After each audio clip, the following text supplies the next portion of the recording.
let's start at the beginning of your life. In one article I read, and I don't know which is right, I read you're a political science major, and then in another I read you are a bachelor's degree in history and English. So which is it?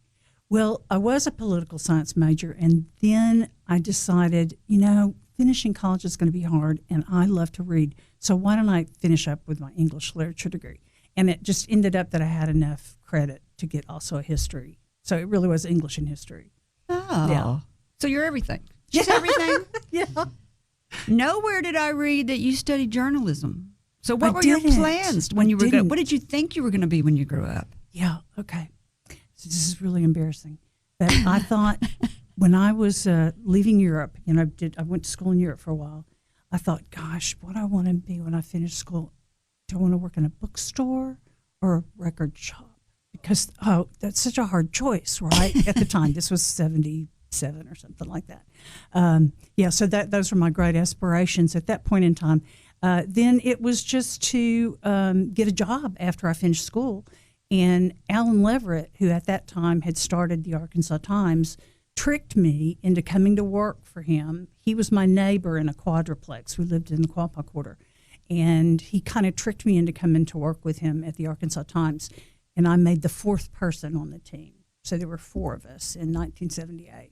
And I fell in love with the business, just fell in love with publishing. He didn't just trick you into working there. He asked you to come in on the cover of a very controversial cover. You weren't even working for him when that happened, were you? No. I was his neighbor. And so he You're living in downtown Little Rock? Yes, He's upstairs from he and his girlfriend. And he said, I've got this cover. I want to actually do somebody smoking a joint. Would you mind?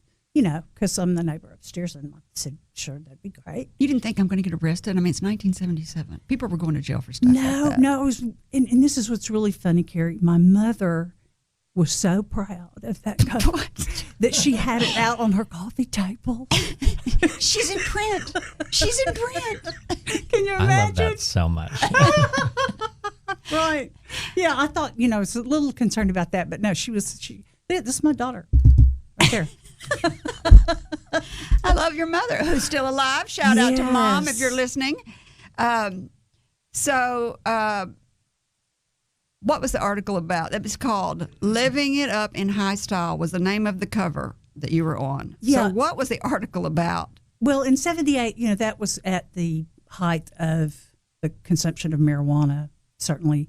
And what the article focused on was the fact that it was within high society, if you will, that, the wealthy and the rich were partaking. It wasn't just a youth drug, but that it actually made its way into the upper echelons of society. Oh, living it up in high style. Yes. I see. So I heard your editor was Bill Terry because Alan Leverett was not the editor. No, he was the publisher. And so the editor, I heard, was a little upset that he did that, or did he know that y'all were going to do that cover? No, he did. What he was concerned about was he was scared to death that I was going to get stoned while we were shooting the cover because it was a live. So you're smoking? Yeah. No, I wasn't. It was lit. I wasn't inhaling.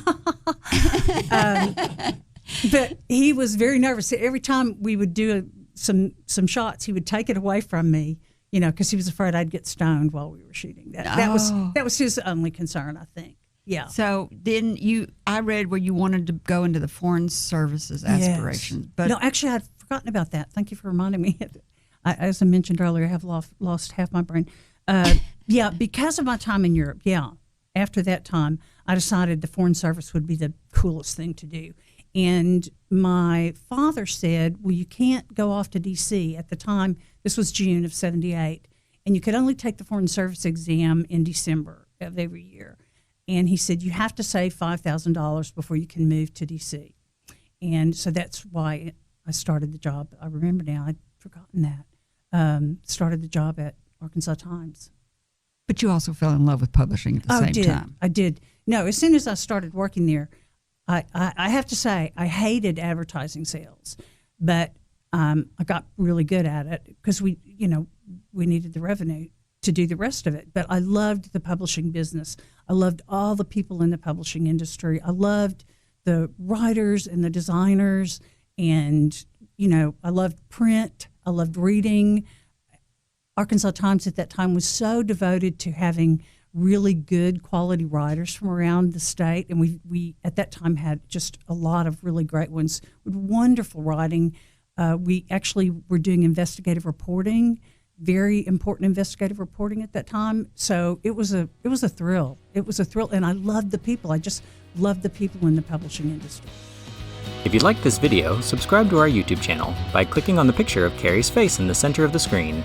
To watch the full-length interview, click the video in the top right. For more interview highlights, click the video in the bottom right. Thank you for watching.